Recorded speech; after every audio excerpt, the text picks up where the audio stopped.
If you've been watching the videos on my channel for a while, you've probably heard me say at least once, probably several times, stop talking to your partner about their past if you're struggling with irrational retroactive jealousy.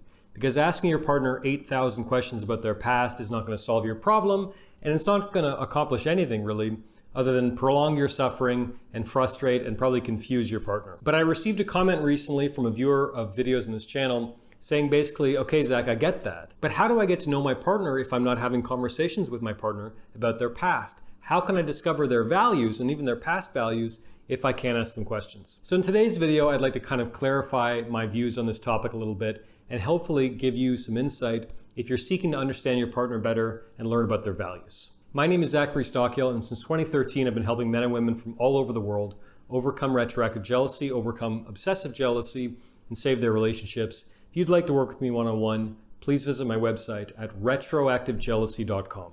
So first off, just in case you haven't heard me say it before, my sort of general perspective on vetting, the whole process of dating and finding out if we're a good match and choosing a girlfriend, certainly choosing a wife and all the rest. My basic perspective that I think should be the starting point is I'm not trying to determine whether or not this person who I'm dating is a good person. I'm not trying to determine their personal value or their worth as a human being. I'm trying to determine fit. And I think if you bring that energy into any conversation with your partner about their past, listen, I'm not trying to accuse you of anything. I'm not trying to imply that you're a bad person. I'm not trying to sneak around and get to the bottom of who you are as a person.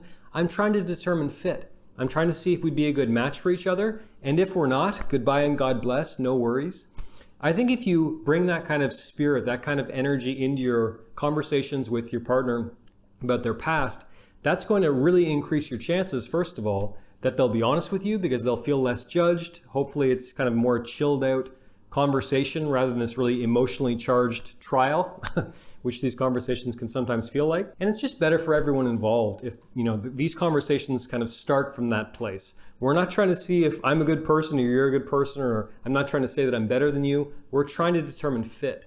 And it's really as simple as that. I would also add, make sure you figure out what are your deal breaker questions.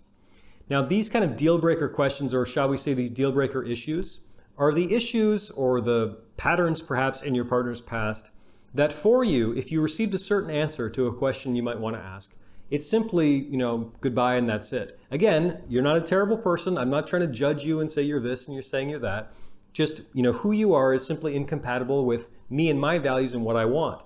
And it's not like I'm better than you. It's not like anyone's better than anyone else. We're probably just not a good fit.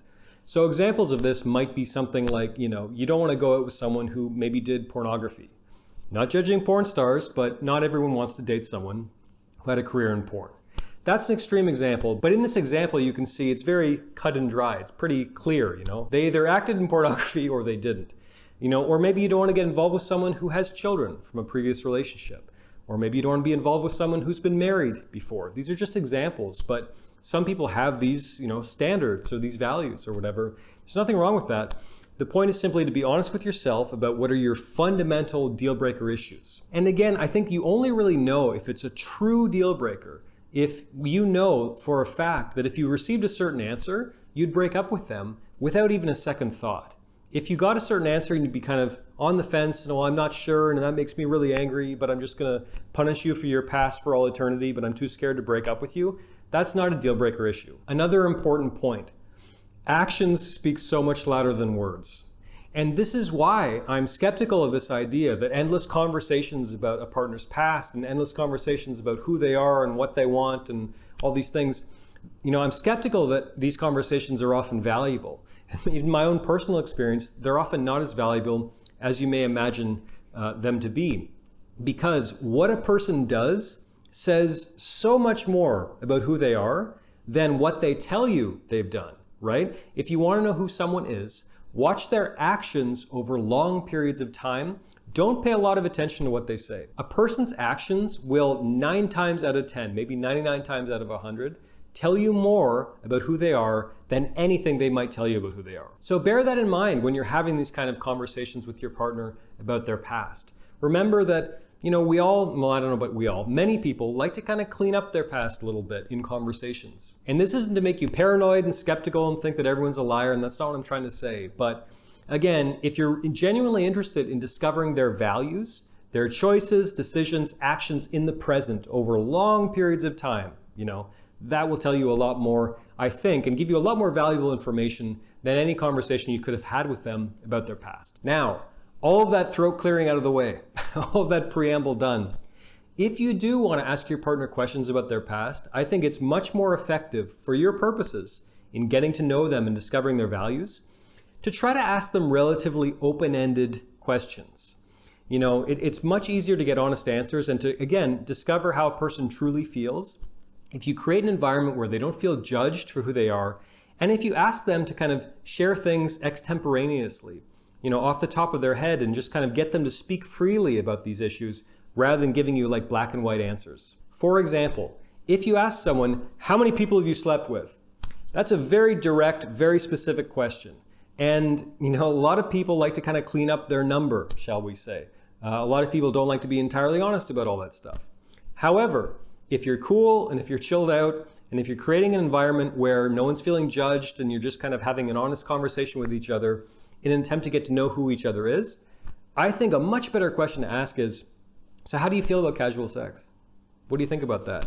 What do you think about hookups? What do you think about Tinder? You get my point.